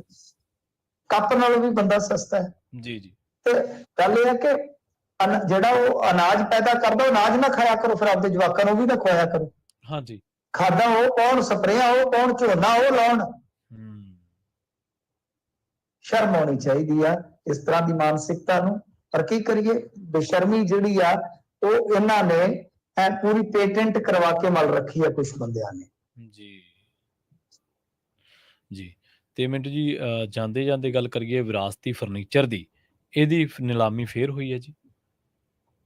ਦੇਖੋ ਇਹ ਜਿਹੜਾ ਫਰਨੀਚਰ ਹੈ ਨਾ ਉਹ ਬੜਾ ਵਿਰਾਸਤੀ ਫਰਨੀਚਰ ਹੈ। ਚੰਡੀਗੜ੍ਹੋਂ ਚਾਹੇ ਉਹ MLA ਹੋਸਟਲ ਦਾ ਹੋਵੇ, ਪੰਜਾਬ ਯੂਨੀਵਰਸਿਟੀ ਦਾ ਹੋਵੇ, ਏਦਾਂ ਕਰਕੇ ਇੱਥੋਂ ਉਹ ਫਰਨੀਚਰ ਚੋਰੀ ਹੋ ਕੇ ਨਿਕਲਦਾ। ਉਹਦੇ ਚ ਲੀ ਕਾਰਬੂਜੀਏ ਦਾ, ਫਿਰ ਪੀਅਰ ਚੈਨਰ ਜਿਹੜਾ ਸੀਗਾ, ਇਹ ਇਹਨਾਂ ਦੇ ਜੋ ਬਣਾਏ ਹੋਏ ਜਾਂ ਆਰਕੀਟੈਕਟ ਕੀਤੇ ਜਿਹੜੇ ਇਸ ਤਰ੍ਹਾਂ ਦੇ ਹੈਗੇ ਨੇ, ਚਾਹੇ ਫਰਨੀਚਰ ਹੈ ਚਾਹੇ ਕੁਝ ਹੋਰ ਚੀਜ਼ਾਂ ਨੇ, ਉਹ ਇੱਥੋਂ ਸਮਗਲ ਹੁੰਦੀਆਂ ਨੇ। ਹਿਸਾਬ ਲਾ ਲਓ MLA ਹੋਸਟਲ ਦਾ ਵੀ ਉਹ ਅਮਰੀਕਾ ਤੱਕ ਪਹੁੰਚਦਾ, ਠੀਕ ਹੈ, ਤੇ ਫਿਰ ਇੱਥੇ ਆ ਕੇ ਨਿਲਾਮ ਹੁੰਦਾ ਹੈ। ਤਾਂ ਇਸ ਮਹੀਨੇ ਵੀ ਜਿਹੜੀ ਇੱਕ ਕੰਗਾਰੂ ਚੇਅਰਸ ਦਾ ਜੋੜਾ ਸੀਗਾ ਉਹ ਸ਼ਾਇਦ 7 ਲੱਖ ਚ ਵਿਕਿਆ ਵਾ ਉਹਦੇ। ਤੇ ਇਸ ਬਾਬਤ ਮੈਂ ਅੱਗੇ ਯੂਨੀਵਰਸਿਟੀ ਚ ਵੀ ਗਿਆ ਸੀ, ਉੱਥੇ ਵੀ ਪੱਲਾ ਜੋੜਿਆ ਸੀਗਾ। ਪੰਨੂ ਸਾਹਿਬ ਵੀ ਉੱਥੇ ਮੌਜੂਦ ਸਨ, ਮਾਨ ਸਾਹਿਬ ਦੇ ਮਿੱਤਰ। ਉੱਥੇ ਵੀ ਮੈਂ ਗੱਲ ਚੁੱਕੀ ਸੀਗੀ ਕਿ ਬਈ ਇਹ ਸਾਰਾ ਕੁਝ ਹੋਣ ਡਿਆ ਅੱਜ। ਇਹ ਗੱਲ ਪਿਛਲੇ ਸਾਲ ਮਈ ਦੀ ਆ। ਠੀਕ ਹੈ ਜੀ। ਇੱਕ ਬੰਦਾ ਹੋ ਰਿਹਾ ਮੇਰੇ ਵਰਗਾ ਸ਼ੁਦਾਈ, ਉਹ ਵੀ ਇਸ ਮੁੱਦੇ ਤੇ ਬੋਲਦਾ ਰਹਿੰਦਾ, ਉਹ ਹੈ ਜੱਗਾ ਸਾਹਿਬ ਚੰਡੀਗੜ੍ਹ ਤੋਂ। ਤਾਂ ਗੱਲ ਇਹ ਹੈ ਕਿ ਇਹ ਕੋਈ ਸੁਣ ਹੀ ਨਹੀਂ ਰਿਹਾ। ਇਹਦੇ ਚ ਨਾ ਕੋਈ ਰੂਲ ਰੈਗੂਲੇਸ਼ਨ ਹੈ, ਨਾ ਕੋਈ ਇਨਵੈਸਟੀਗੇਸ਼ਨ ਹੈ। ਉਹ ਫਰਨੀਚਰ ਕਿਵੇਂ ਤੁਰਦਾ, ਕਿੱਥੋਂ ਨਿਕਲਦਾ, ਕਿੱਥੇ ਜਾ ਕੇ ਨਿਲਾਮ ਹੁੰਦਾ, ਹਿਸਾਬ ਲਾ ਲਓ ਲੱਖਾਂ ਕਰੋੜਾਂ ਚ ਉਹ ਕਮਾਈ ਕਰੀ ਜਾਂਦੇ ਨੇ। ਤਾਂ ਸਾਡਾ ਵਿਰਾਸਤੀ ਫਰਨੀਚਰ ਹੈ, ਇੱਥੋਂ ਹੁਣ ਪਤਾ ਨਹੀਂ ਕਿਸੇ ਹਿਸਾਬ ਨਾਲ ਜਾਂਦਾ ਆਉਂਦਾ, ਉਹ ਹੀ ਜਾਂਦਾ ਜਿਵੇਂ ਮੂਰਤੀਆਂ ਇੱਥੋਂ ਚੋਰੀ ਹੋ ਕੇ ਗਈਆਂ, ਮੂਰਤੀਆਂ ਚੋਰੀ ਹੋ ਕੇ ਗਈਆਂ ਜਾਂ ਹੋਰ ਕੀਮਤੀ ਵਿਰਾਸਤੀ ਚੀਜ਼ਾਂ ਗਈਆਂ। ਤਾਂ ਸਾਨੂੰ ਧਿਆਨ ਦੇਣ ਦੀ ਜ਼ਰੂਰਤ ਹੈ। ਪਰ ਮਾਫ ਕਰਨਾ, ਸਾਡਾ ਧਿਆਨ ਇਹਨਾਂ ਚੀਜ਼ਾਂ ਦੇ ਵਿੱਚ ਹੀ ਹੈ ਕਿ ਚੰਨੀ ਸਾਹਿਬ ਨੇ ਕੀ ਕਿਹਾ, ਮਾਨ ਸਾਹਿਬ ਨੇ ਸੁਖਬੀਰ ਨੂੰ ਕੀ ਕਿਹਾ, ਮਨਪ੍ਰੀਤ ਨੂੰ ਕੀ ਕਿਹਾ, ਮਨਪ੍ਰੀਤ ਦੇ ਅੱਗੋਂ ਸ਼ੇਰ ਕਿੰਨੇ ਆਏ ਆ, ਬਸ ਅਸੀਂ ਉਹ ਸ਼ੇਰ ਤੇ ਗਜ਼ਲਾਂ ਦੇ ਮਿਸਰੇ ਗਿਣੀ ਜਾਂਦੇ ਹਾਂ ਬਸ। ਬਿਲਕੁਲ। ਮਿੰਟੂ ਜੀ, ਨਾਲ ਖਾਸ ਖਬਰਾਂ ਤੇ ਖਾਸ ਜਾਣਕਾਰੀਆਂ ਦੇਣ ਲਈ ਤੁਹਾਡਾ ਬਹੁਤ ਬਹੁਤ ਧੰਨਵਾਦ ਜੀ। ਜੀ ਸ਼ੁਕਰੀਆ ਸਾਰਿਆਂ ਨੂੰ, ਸਤਿ ਸ੍ਰੀ ਅਕਾਲ ਜੀ। ਪ੍ਰੋਗਰਾਮ ਖਬਰ ਤੇ ਨਜ਼ਰ ਦੇ ਪਹਿਲੇ ਹਿੱਸੇ ਦੇ ਵਿੱਚ ਆਪਣੇ ਨਾਲ ਜੁੜੇ ਸਨ ਮਿੰਟੂ ਗੁਰਸਰੀਆ ਜੀ, ਜਿਨ੍ਹਾਂ ਦੇ ਨਾਲ ਆਪਾਂ ਕੀ ਅਹਿਮ ਖਬਰਾਂ ਨੂੰ ਲੈ ਕੇ ਚਰਚਾ ਕੀਤੀ ਹੈ। ਵੇਲਾ ਹੋ ਚੱਲਿਆ ਇੱਕ ਬ੍ਰੇਕ ਦੇ ਲਈ ਰੁਕਣ ਦਾ। ਬ੍ਰੇਕ ਤੋਂ ਬਾਅਦ ਚਰਚਾ ਕਰਾਂਗੇ ਭਾਰਤ ਦੇ ਵਿੱਚ ਜੋ ਹਾਲਾਤ ਬਣੇ ਨੇ ਮਣੀਪੁਰ ਨੂੰ ਲੈ ਕੇ, ਖਾਸ ਕਰਕੇ ਔਰਤਾਂ ਨੂੰ ਲੈ ਕੇ, ਕਿਉਂਕਿ ਮਣੀਪੁਰ ਦੇ ਵਿੱਚ ਜਿਹੜੀ ਵੀਡੀਓ ਆਈ ਉਸਨੇ ਭਾਰਤ ਨੂੰ ਪੂਰੇ ਵਰਲਡ ਦੇ ਵਿੱਚ ਜੋ ਸੱਤਾ ਇਸ ਵੇਲੇ ਚੁੱਪ ਦੀ ਜੋ ਸਹਿਮਤੀ ਦੇ ਕੇ ਉੱਥੇ ਲੋਕਾਂ ਦੇ ਜ਼ੁਲਮ ਕਰਵਾ ਰਹੀ ਹੈ, ਤੇ ਉਸ ਤੋਂ ਬਾਅਦ ਗੱਲ ਉੱਤਰੀ ਭਾਰਤ ਦੇ ਵਿੱਚ ਹਰਿਆਣੇ ਦੇ ਵਿੱਚ ਵੀ ਆ ਗਈ ਹੈ। ਇਹਦੇ ਤੇ ਚਰਚਾ ਕਰਾਂਗੇ ਤੇ ਇਹਦੇ ਨਾਲ ਨਾਲ ਔਰਤਾਂ ਪ੍ਰਤੀ ਹਮੇਸ਼ਾ ਵੱਡੇ ਵੱਡੇ ਭਾਸ਼ਣ ਦਿੱਤੇ ਜਾਂਦੇ ਆ। ਜੇਕਰ ਤੁਸੀਂ ਮੋਦੀ ਸਾਹਿਬ ਦੇ ਭਾਸ਼ਣ ਕੱਢ ਲਓ ਤਾਂ ਉਹਨਾਂ ਨੇ ਵਿਮਨ ਇੰਪਾਵਰਮੈਂਟ ਤੇ ਪਿਛਲੇ ਦਿਨੀ ਇੱਕ ਬਹੁਤ ਲੰਬਾ ਚੌੜਾ ਭਾਸ਼ਣ ਦਿੱਤਾ ਸੀ, ਤਕਰੀਰ ਕੀਤੀ ਸੀ। ਵਿਮਨ ਇੰਪਾਵਰਮੈਂਟ ਦੇ ਹਾਲਤ ਦੇ ਵਿੱਚ ਵਰਲਡ ਤੇ ਭਾਰਤ ਕਿੱਥੇ ਖੜਾ ਹੈ, ਇਹਦੇ ਤੇ ਚਰਚਾ ਕਰਾਂਗੇ ਇੱਕ ਬ੍ਰੇਕ ਤੋਂ ਬਾਅਦ। ਜੁੜੇ ਰਹੋ ਪੰਜਾਬੀ ਰੇਡੀਓ USA ਦੇ ਨਾਲ।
ਬ੍ਰੇਕ ਤੋਂ ਬਾਅਦ ਇੱਕ ਵਾਰ ਮੁੜ ਤੋਂ ਤੁਹਾਡਾ ਸਾਰਿਆਂ ਦਾ ਸਵਾਗਤ ਹੈ ਪ੍ਰੋਗਰਾਮ ਖਬਰ ਤੇ ਨਜ਼ਰ ਦੇ ਵਿੱਚ। ਤੁਸੀਂ ਜੁੜੇ ਹੋਏ ਹੋ ਪੰਜਾਬੀ ਰੇਡੀਓ USA ਦੇ ਨਾਲ ਤੇ ਪ੍ਰੋਗਰਾਮ ਦੇ ਵਿੱਚ ਮੈਂ ਹਾਂ ਪ੍ਰਵੀਨ ਸ਼ਰਮਾ।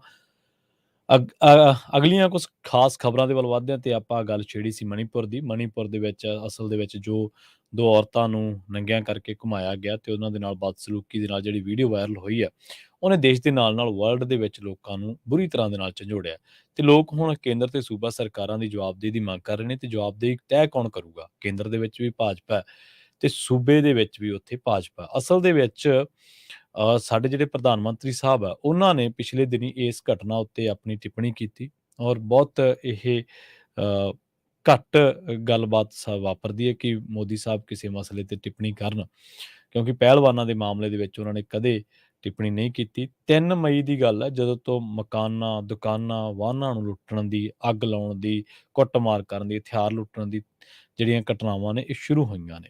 ਹੁਣ ਤੱਕ ਇਹਨਾਂ ਹਿੰਸਕ ਘਟਨਾਵਾਂ ਦੇ ਵਿੱਚ ਮਣੀਪੁਰ ਦੇ ਵਿੱਚ 150 ਤੋਂ ਜ਼ਿਆਦਾ ਲੋਕ ਮਾਰੇ ਗਏ, 200 ਤੋਂ ਜ਼ਿਆਦਾ ਜ਼ਖਮੀ ਹੋਏ ਨੇ, ਬੇਘਰ ਹੋਏ ਹਜ਼ਾਰਾਂ ਲੋਕ ਕੈਂਪਾਂ ਦੇ ਵਿੱਚ ਰਹਿ ਰਹੇ ਨੇ।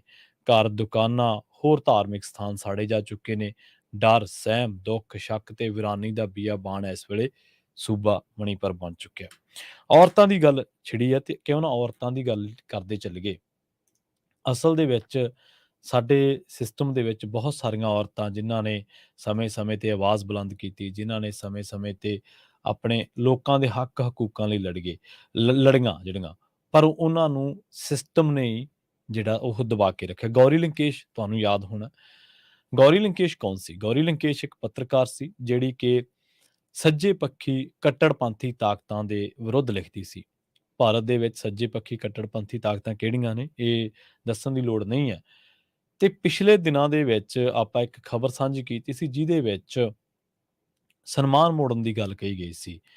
ਸਨਮਾਨ ਕਿਉਂ ਮੋੜੇ ਗਏ ਸੀ? ਕਿਉਂਕਿ ਕਲਬੁਰਗੀ ਜਿਹੜੇ ਕਿ ਇੱਕ ਵਾਨ ਸਨ, ਬੁੱਧੀਜੀਵੀ ਸਨ, ਉਹਨਾਂ ਦਾ ਕਤਲ ਹੋ ਗਿਆ ਸੀ ਤੇ ਉਸ ਤੋਂ ਬਾਅਦ ਗੌਰੀ ਲੰਕੇਸ਼ ਔਰ ਦੇਸ਼ ਦੇ ਵਿੱਚ ਇੱਕ ਐਸਾ ਦੌਰ ਚੱਲ ਰਿਹਾ ਸੀ ਜਦੋਂ ਕਈ ਬੁੱਧੀਜੀਵੀਆਂ ਦੇ ਕਤਲ ਹੋਏ। ਗੌਰੀ ਲੰਕੇਸ਼ ਪੱਤਰਕਾਰ ਸੀ, ਕਲਬੁਰਗੀ ਸੀ, ਪਨੇਸਰੇ ਸ਼ਾਇਦ ਉਹਨਾਂ ਦਾ ਨਾਮ ਸੀ, ਮੈਨੂੰ ਪੂਰਾ ਨਾਮ ਯਾਦ ਨਹੀਂ ਹੈ। ਤੇ ਇਹਦੇ ਨਾਲ ਹੋਰ ਜਿਹੜੇ ਖੱਬੇ ਪੱਖੀ ਧਿਰਾਂ ਦੇ ਨਾਲ ਜੁੜੇ ਲੋਕ ਸੀਗੇ, ਅਰੁਣ ਗੌਂਜਾਵੇਸ ਵਰਗੇ ਲੋਕ, ਵਰਨ ਫਰੇਰਾ ਵਰਗੇ ਲੋਕ, ਤੀਸਤਾ ਸੀਤਲਵਾੜ ਵਰਗੇ ਲੋਕ, ਜਾਂ ਆਪਾਂ ਕਹਿ ਲਈਏ ਕਿ ਵਰਵਰਾ ਰਾਓ ਵਰਗੇ, ਸਟੈਨ ਸਵਾਮੀ, ਮਾਫ ਕਰਨਾ, ਸਟੈਨ ਸਵਾਮੀ ਉਹਨਾਂ ਦਾ ਨਾਮ ਸੀਗਾ। ਇਹ ਲੋਕ ਕੌਣ ਸਨ? ਇਹਨਾਂ ਲੋਕਾਂ ਦੀ ਵਿਚਾਰਧਾਰਾ ਤਾਂ ਹੋ ਸਕਦਾ ਕਿਸੇ ਦੀ ਸੱਜੇ ਪੱਖੀ ਹੋਵੇ, ਕਿਸੇ ਦੀ ਖੱਬੇ ਪੱਖੀ ਹੋਵੇ, ਪਰ ਇਹ ਲੋਕ ਉਹ ਸਨ ਜਿਹੜੇ ਸੱਤਾ ਦੇ ਜ਼ਬਰ ਦੇ ਵਿਰੁੱਧ ਆਵਾਜ਼ ਲਗਾਤਾਰ ਬੁਲੰਦ ਕਰ ਰਹੇ ਸਨ। ਤਾਂ ਫਿਰ ਇਹਨਾਂ ਨੂੰ ਕਿਸੇ ਨੂੰ ਅਰਬਨ ਨਕਸਲ ਕਹਿ ਕੇ ਕਿਸੇ ਨੂੰ ਕਿਵੇਂ ਡੱਕਿਆ ਗਿਆ। ਔਰ ਇਹ ਨਹੀਂ ਹੈ ਕਿ ਔਰਤਾਂ ਦੇ ਲਈ ਜਿਹੜਾ ਉਹ ਭਾਰਤ ਦੇ ਵਿੱਚ ਹੀ ਕੰਮ ਔਖਾ ਹੋਇਆ ਪਿਆ। ਬਹੁਤ ਵਾਰ ਔਰਤਾਂ ਨੂੰ ਜਿਹੜਾ ਉਹ ਵਰਲਡ ਦੇ ਵਿੱਚ ਵੀ ਕਈ ਹਿੱਸੇ ਐਸੇ ਹੈ ਜਿੱਥੇ ਔਰਤਾਂ ਨੂੰ ਜ਼ਬਰ ਦਾ, ਜ਼ੁਲਮ ਦਾ ਸਾਹਮਣਾ ਕਰਨਾ ਪੈਂਦਾ। ਅਸਲ ਦੇ ਵਿੱਚ ਤੁਸੀਂ ਦੇਖਿਆ ਹੋਣਾ ਪਿਛਲੇ ਦਿਨੀ ਵਿਨੇਸ਼ ਫੋਗਾਟ ਨੇ ਇੱਕ ਆਰਟੀਕਲ ਲਿਖਿਆ ਸੀ। ਉਹਨੇ ਆਰਟੀਕਲ ਲਿਖਿਆ ਸੀਗਾ ਤੇ ਉਹ ਲਿਖਤ ਉਹਦੀ ਅੰਗਰੇਜ਼ੀ ਅਖਬਾਰ ਦੇ ਵਿੱਚ ਛਪੀ ਤੇ ਉਦੋਂ ਧਰਨਾ ਚੱਲ ਰਿਹਾ ਸੀਗਾ ਔਰਤ ਪਹਿਲਵਾਨਾਂ ਦਾ ਤੇ ਉਹਨਾਂ ਦੇ ਉੱਤੇ ਜਿਹੜਾ ਬ੍ਰਿਜ ਭੂਸ਼ਣ ਵਾਲਾ ਐਪੀਸੋਡ ਸੀਗਾ, ਜਿਨਸੀ ਸ਼ੋਸ਼ਣ ਦੇ ਦੋਸ਼ ਲਾਏ ਸਨ। ਉਹ ਕਹਿੰਦੇ, ਉਹਨੇ ਲਿਖੀ ਜੋ ਲਾਈਨ ਉਹ ਬੜੀ ਝੰਜੋੜਦੀ ਹੈ ਲੋਕਾਂ ਨੂੰ। ਕਹਿੰਦੇ, ਸਦੀਆਂ ਤੋਂ ਬਹੁਤ ਸਾਰੇ ਸਮਾਜਾਂ ਦੇ ਵਿੱਚ ਔਰਤਾਂ ਦਾ ਸ਼ੋਸ਼ਣ ਭਿਆਨਕ ਸੱਚ ਹੈ ਜੀ ਤੋਂ ਹਰ ਸਮਾਜ ਮੂੰਹ ਮੋੜਦਾ ਰਿਹਾ। ਮਰਦ ਪ੍ਰਧਾਨ ਸਮਾਜ ਮਰਿਆਦਾ, ਸ਼ਰਮ, ਇੱਜ਼ਤ ਤੇ ਬਦਨਾਮੀ ਜੇ ਸੰਕਲਪਾਂ ਦੇ ਪਰਦੇ ਦੇ ਵਿੱਚ ਔਰਤ ਨੂੰ ਮੂੰਹ ਬੰਦ ਰੱਖਣ ਦੇ ਲਈ ਮਜਬੂਰ ਕਰਦੇ ਨੇ।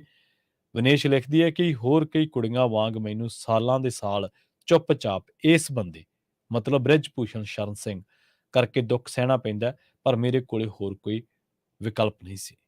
ਇਹ ਗੱਲ ਬੋਲਣ ਦੇ ਵਿੱਚ ਤਾਂ ਸ਼ਾਇਦ 40-45 ਸੈਕਿੰਡ ਦੀ ਹੋਣੀ ਹੈ, ਵੱਧ ਤੋਂ ਵੱਧ 1 ਮਿੰਟ ਦੀ ਹੋਊਗੀ। ਪਰ ਇਹ ਜਿਹੜੀ ਲਿਖਤ ਆ ਉਹਦੇ ਅੰਦਰ ਇੱਕ ਪੀੜਾ ਛੁਪੀ ਹੋਈ ਹੈ, ਇੱਕ ਦੁੱਖ ਦਰਦ ਛਿਪਿਆ ਹੋਇਆ। ਇਹ ਲਿਖਤ ਜਿਹੜੀ ਆ ਉਹ ਸਮਾਜ ਤੋਂ ਕੋਈ ਸਵਾਲ ਪੁੱਛਦੀ ਹੈ ਤੇ ਆਮ ਕਰਕੇ ਸਾਡੇ ਸਮਾਜ ਦੇ ਵਿੱਚ ਪੀੜਤ ਔਰਤ ਬੋਲਦੀ ਨਹੀਂ। ਉਹ ਤਾਂ ਉਦੋਂ ਬੋਲਦੀ ਜਦੋਂ ਪਾਣੀ ਸਿਰ ਤੋਂ ਲੰਘ ਜਾਂਦਾ। ਮਣੀਪੁਰ ਦੀਆਂ ਉਹਨਾਂ 2 ਔਰਤਾਂ ਦੀ ਵੀਡੀਓ ਜਿਹੜੇ ਵੀ ਕਿਸੇ ਨੇ ਜਾਗਦੀ ਜ਼ਮੀਰ ਵਾਲੇ ਬੰਦੇ ਨੇ ਦੇਖੀ ਆ, ਉਸ ਬੰਦੇ ਦਾ ਖੂਨ ਖੌਲ ਉੱਠਿਆ। ਤੇ ਇਹ ਇਕੱਲੀ ਮਣੀਪੁਰ ਦੀ ਘਟਨਾ ਨਹੀਂ ਹੈ। ਸਾਡੇ ਮੁਆਸ਼ਰੇ ਦੇ ਵਿੱਚ, ਸਾਡੇ ਜ਼ਮਾਨੇ ਦੇ ਵਿੱਚ ਕਿਸੇ ਨਾ ਕਿਸੇ ਤਰੀਕੇ ਨਾਲ ਇਹ ਘਟਨਾਵਾਂ ਵਾਪਰ ਰਹੀਆਂ ਨੇ। ਕਿਤੇ ਬੇਪਰਦ ਕੀਤਾ ਜਾ ਰਿਹਾ, ਬੇਇੱਜ਼ਤ ਕੀਤਾ ਜਾ ਰਿਹਾ ਤੇ ਕਿਤੇ ਸ਼ਬਦਾਂ ਦੇ ਰਾਹੀਂ ਉਹਨਾਂ ਦੀ ਇੱਜ਼ਤ ਤਾਰ-ਤਾਰ ਕੀਤੀ ਜਾ ਰਹੀ ਹੈ। ਉਹਨਾਂ ਨੇ ਅੱਗੇ ਜੋ ਲਿਖਿਆ ਉਹ ਕਹਿੰਦੇ ਕਿ ਔਰਤ ਭਲਵਾਨਾਂ ਨੂੰ ਸਰੀਰਕ ਸ਼ੋਸ਼ਣ ਸਹਿਣਾ ਪੈ ਰਿਹਾ। ਉਹ ਜਦੋਂ ਇਨਾਮ ਜਿੱਤ ਕੇ ਆਉਂਦੀਆਂ ਨੇ ਤਾਂ ਬ੍ਰਿਜ ਭੂਸ਼ਣ ਉਹਨਾਂ ਨੂੰ ਗਲਤ ਤਰੀਕੇ ਨਾਲ ਛੂੰਹਦਾ ਵਾ। ਉਹ ਜਦੋਂ ਕਸਰਤ ਕਰਦੀਆਂ ਨੇ ਤਾਂ ਬ੍ਰਿਜ ਭੂਸ਼ਣ ਉਹਨਾਂ ਨੂੰ ਸਾਹ ਦੇਖਣ ਦੇ ਬਹਾਨੇ, ਉਹਨਾਂ ਦੀ ਫਿਜ਼ੀਕਲੀ ਪਮੈਸ਼ ਕਰਨ ਦੇ ਬਹਾਨੇ ਉਹਨਾਂ ਨੂੰ ਗਲਤ ਤਰੀਕੇ ਨਾਲ ਟੱਚ ਕਰਦਾ ਵਾ। ਤੇ ਇਹ ਗੱਲ ਹਰ ਉਸ ਬੰਦੇ ਨੂੰ ਉਸ ਖੂਨ ਖੋਲਣ ਲਾ ਦਿੰਦੀ ਹੈ ਜਿਹੜਾ ਬੰਦਾ ਆਪਣੇ ਆਪ ਦੇ ਵਿੱਚ ਮਾੜੀ ਮੋਟੀ ਗੈਰਤ ਰੱਖਦਾ ਹੈ। ਸੋ ਉਹ ਕਹਿੰਦੀ ਹੈ ਕਿ ਧੀਆਂ ਦੇ ਸੱਚ ਨੂੰ ਸੁਣਿਆ ਜਾਣਾ ਚਾਹੀਦਾ ਹੈ, ਉਹਨਾਂ ਨੂੰ ਨਕਾਰਨ ਦੀ ਕੋਸ਼ਿਸ਼ ਜਾਂ ਢਕਣ ਦੀ ਕੋਸ਼ਿਸ਼ ਨਾ ਕਰੋ।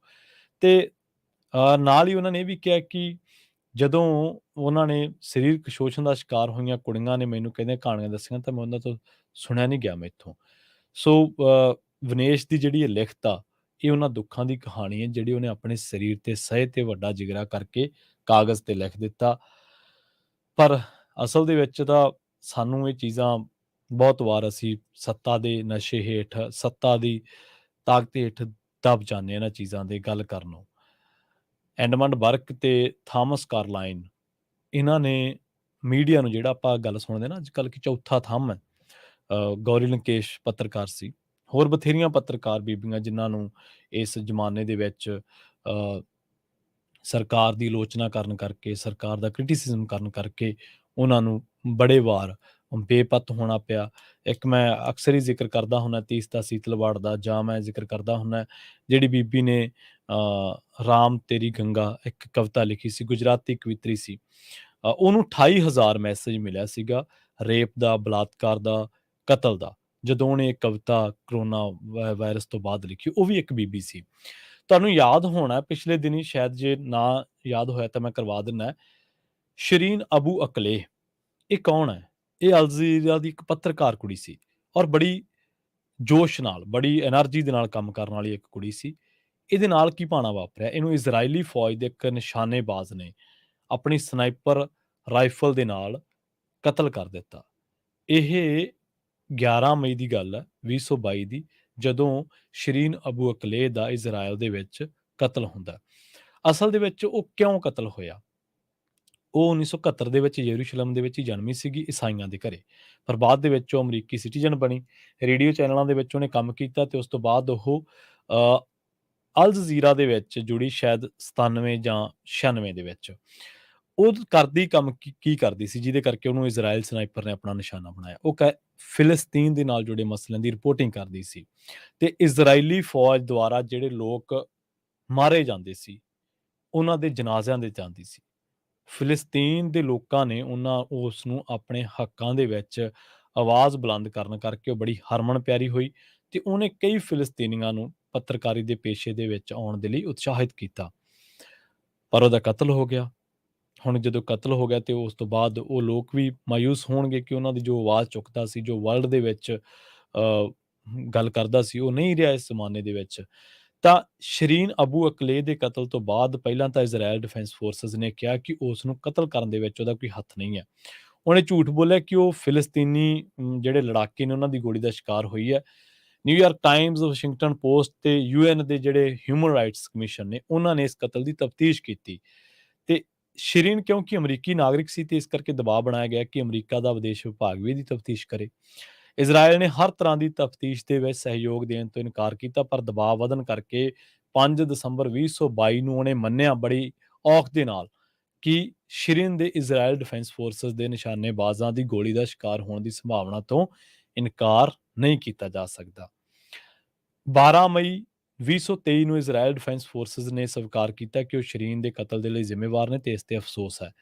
ਆਈਡੀਐਫ ਦੇ ਮੁੱਖ ਬੁਲਾਰੇ ਨੇ ਅਮਰੀਕੀ ਟੈਲੀਵਿਜ਼ਨ ਚੈਨਲ CNN ਦੇ ਨਾਲ ਜਦੋਂ ਮੁਲਾਕਾਤ ਕੀਤੀ ਤੇ ਉਹ ਕਹਿੰਦਾ ਕਿ ਮੈਨੂੰ ਲੱਗਦਾ ਹੈ ਕਿ ਇਹ ਮੌਕਾ ਕਿ ਸਾਨੂੰ ਸ਼ਰੀਨ ਅਬੂ ਅਕਲੇ ਦੀ ਮੌਤ ਦੇ ਲਈ ਅਫਸੋਸ ਕਹਿਣਾ ਪਊਗਾ।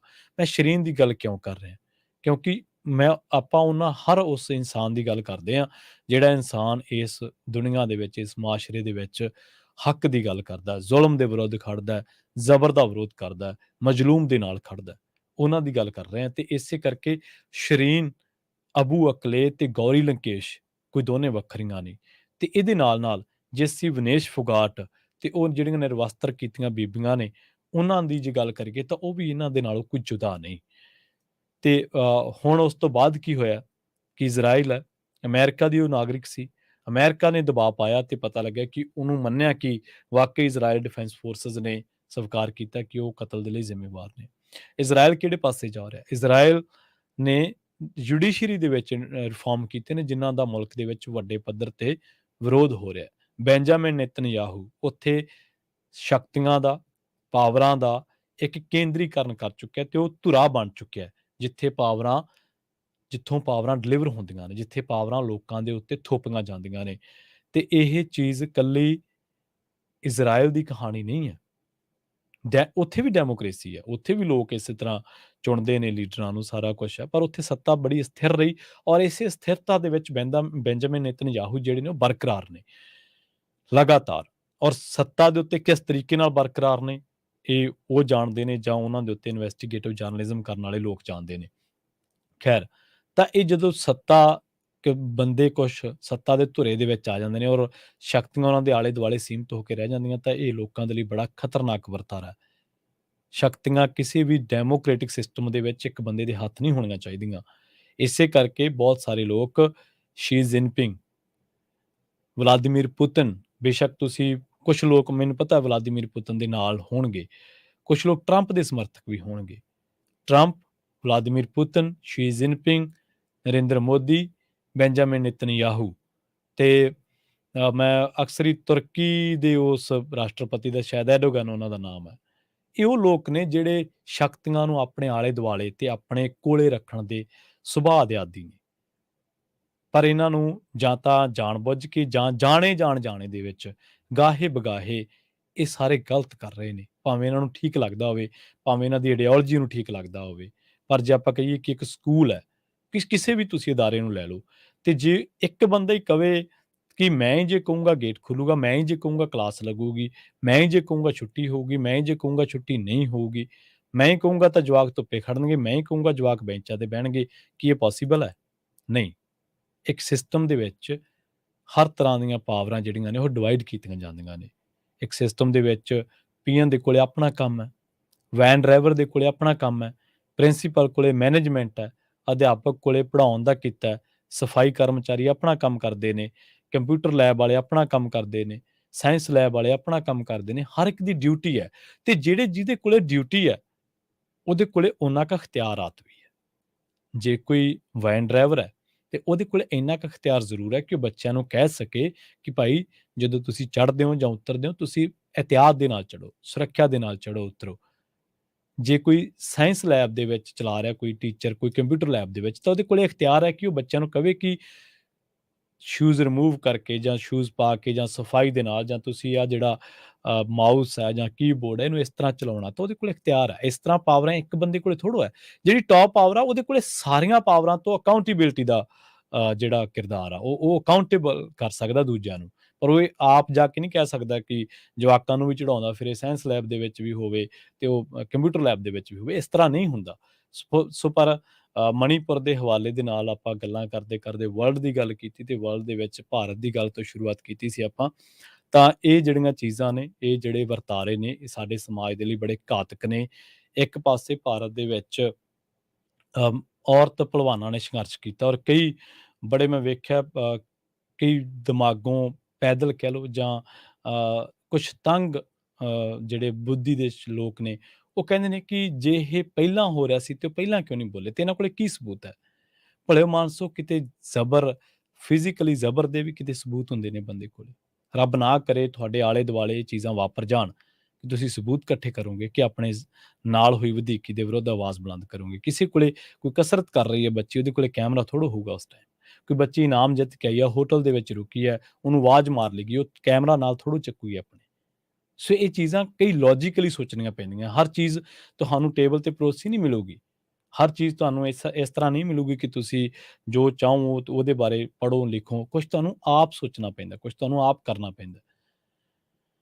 ਖੈਰ, ਪ੍ਰੋਗਰਾਮ ਖਬਰ ਤੇ ਨਜ਼ਰ ਨੂੰ ਆਪਾਂ ਇੱਥੇ ਹੀ ਸਮਾਪਤ ਕਰਾਂਗੇ। ਪਰ ਅਸਲ ਦੇ ਵਿੱਚ ਨੈਤਿਕਤਾ ਸਾਡੀ ਸਾਰਿਆਂ ਦੀ ਬਣਦੀ ਹੈ, ਤੇ ਪਿਛਲੇ ਦਿਨੀ ਬੜੀ ਵੱਡੀ ਜਿਹੜੀ ਇਹ ਗੱਲ ਸੁਣੀ ਸੀਗੀ, ਚੱਲੀ ਸੀ ਵਰਲਡ ਲੈਵਲ ਤੇ ਵੀ, ਔਰ ਭਾਰਤ ਦੇ ਵਿੱਚ ਐਨ.ਵੀ. ਰਮੰਨਾ ਨੇ ਵੀ ਇਹ ਮੰਨਿਆ ਸੀਗਾ ਕਿ ਵਾਕਈ ਦੇਰ ਨਾਲ ਕੀਤਾ ਜਾਣ ਵਾਲਾ ਇਨਸਾਫ ਜਿਹੜਾ ਉਹ ਪੀੜਤ ਨੂੰ ਨਿਆਂ ਨਾ ਦੇਣ ਦੇ ਬਰਾਬਰ ਹੈ।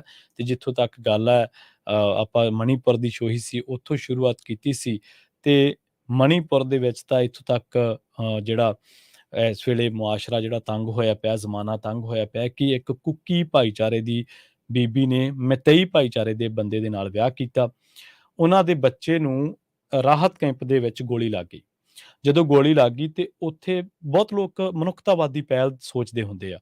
ਉੱਥੇ ਇੱਕ ਕੁੱਕੀ ਭਾਈਚਾਰੇ ਦੀ ਬੀਬੀ ਕਹਿੰਦੀ ਵੀ ਮੈਂ ਤੁਹਾਡੇ ਨਾਲ ਚੱਲਦੀ ਹਾਂ, ਆਪਾਂ ਇਸ ਬੱਚੇ ਦਾ ਇਲਾਜ ਕਰਾਉਣਾ ਹੈ। ਤੇ ਕਿਉਂਕਿ ਉਹ ਐਂਬੂਲੈਂਸ ਕੁੱਕੀ ਭਾਈਚਾਰੇ ਦੇ ਇਲਾਕੇ ਦੇ ਵਿੱਚੋਂ ਲੰਘਣੀ ਸੀ, ਤੇ ਉਹਦਾ ਜਿਹੜਾ ਪਿਤਾ ਸੀ ਉਹ ਮੈਤੇਈ ਸੀ, ਤੇ ਉਹ ਮੈਤੇਈ ਭਾਈਚਾਰੇ ਦੇ ਨਾਲ ਹੋਣ ਕਰਕੇ ਉਹਦੇ ਪਿਤਾ ਨੂੰ ਕਿਹਾ ਗਿਆ ਕਿ ਭਾਈ ਤੂੰ ਘਰੇ ਰੁਕ, ਅਸੀਂ ਕੁੱਕੀ ਭਾਈਚਾਰੇ ਦੀ ਬੀਬੀ ਹੈ ਤੇ ਮੈਂ ਵੀ ਕੁੱਕੀ ਭਾਈਚਾਰੇ ਦੀ ਹਾਂ, ਤੇ ਅਸੀਂ ਉੱਥੋਂ ਦੀ ਲੰਘ ਜਾਵਾਂਗੀਆਂ। ਪਰ ਤੁਸੀਂ ਜਾਣਦੇ ਹੋ ਕੀ ਹੋਇਆ? ਜਦੋਂ ਵੈਨ ਕੁੱਕੀ ਭਾਈਚਾਰੇ ਦੇ ਵਿੱਚੋਂ ਲੰਘੀ ਤਾਂ ਉਸ ਵੈਨ ਨੂੰ ਸਿਰਫ ਇਸ ਕਰਕੇ ਨਿਸ਼ਾਨਾ ਬਣਾ ਲਿਆ ਗਿਆ ਕਿ ਉਹ ਮੈਤੇਈ ਚੋਂ ਆ ਰਹੀ ਹੈ, ਮੈਤੇਈ ਦੇ ਇਲਾਕਿਆਂ ਚੋਂ ਆ ਰਹੀ ਹੈ, ਤੇ ਉਸ ਵੈਨ ਦੇ ਡਰਾਈਵਰ ਨੂੰ ਤੇ ਨਰਸ ਨੂੰ ਬਾਹਰ ਕੱਢ ਲਿਆ ਗਿਆ, ਤੇ ਉਹ ਦੋਨੇ ਕੁੱਕੀ ਔਰਤ ਵਾਲੇ ਭਾਈਚਾਰੇ ਦੀਆਂ ਔਰਤਾਂ ਤੇ ਇਹਦੇ ਨਾਲ ਉਹ ਬੱਚਾ ਉਹ ਵੈਨ ਦੇ ਵਿੱਚ ਹੀ ਸਾੜ ਦਿੱਤੇ ਗਏ। ਇਹ ਉੱਥੇ ਲੋਕਾਂ ਦੇ ਨਾਲ ਹੋ ਰਿਹਾ, ਇਹ ਉੱਥੇ ਲੋਕਾਂ ਦਾ ਹਸ਼ਰ ਹੋ ਰਿਹਾ, ਜਿਹਦੇ ਵਿਰੁੱਧ ਹਰ ਇੱਕ ਨੂੰ ਆਵਾਜ਼ ਬੁਲੰਦ ਕਰਨੀ ਚਾਹੀਦੀ ਹੈ। ਔਰ ਜਿਵੇਂ ਮੈਂ ਪਹਿਲਾਂ ਤੋਂ ਹੀ ਸ਼ੁਰੂ ਦੇ ਵਿੱਚ ਇਹ ਗੱਲ ਕਹੀ ਸੀਗੀ ਕਿ ਜੇਕਰ ਸੱਤਾ ਕਿਸੇ ਹੋਰੇ ਜ਼ਬਰ ਤੇ ਉੱਤੇ ਚੁੱਪ ਹੈ ਤਾਂ ਫਿਰ ਉਹਦਾ ਮਤਲਬ ਹੈ ਕਿ ਉਸ ਜ਼ਬਰ ਨੂੰ ਉਹਦੀ ਸਹਿਮਤੀ ਹੈ। ਸਿੱਧਾ ਮਤਲਬ ਹੈ, ਇਹਦੇ ਵਿੱਚ ਕੋਈ ਮਤਲਬ ਕੱਢਣ ਵਾਲੀ ਗੱਲ ਨਹੀਂ। ਸਮਾਂ ਇਜਾਜ਼ਤ ਨਹੀਂ ਦਿੰਦਾ। ਇਸ ਪ੍ਰੋਗਰਾਮ ਦੇ ਇਸ ਹਿੱਸੇ ਦੇ ਵਿੱਚ ਮਸਲੇ ਤੇ ਗੱਲਾਂ ਕਈ ਹੋਰ ਵੀ ਸਨ। ਮੈਨੂੰ ਪ੍ਰਵੀਨ ਸ਼ਰਮਾ ਨੂੰ ਇੱਥੇ ਦਿਓ ਇਜਾਜ਼ਤ। ਪੰਜਾਬੀ ਰੇਡੀਓ USA ਦੀ ਅਗਲੀ ਪੇਸ਼ਕਸ਼ ਪ੍ਰੋਗਰਾਮ ਅਪਡੇਟ ਅਮਰੀਕਾ ਪ੍ਰੋਗਰਾਮ ਦੇ ਵਿੱਚ ਗੱਲਬਾਤ ਕੀਤੀ ਜਾਊਗੀ ਅਮਰੀਕਾ ਦੇ ਨਾਲ ਵਿਸ਼ਵ ਭਰ ਦੇ ਵਿੱਚ ਵਾਪਰੀਆਂ ਅਹਿਮ ਵੱਡੀਆਂ ਖਾਸ ਘਟਨਾਵਾਂ, ਖਬਰਾਂ ਦੇ ਬਾਰੇ। ਬਹੁਤ ਬਹੁਤ ਧੰਨਵਾਦ। ਸਤਿ ਸ਼੍ਰੀ ਅਕਾਲ।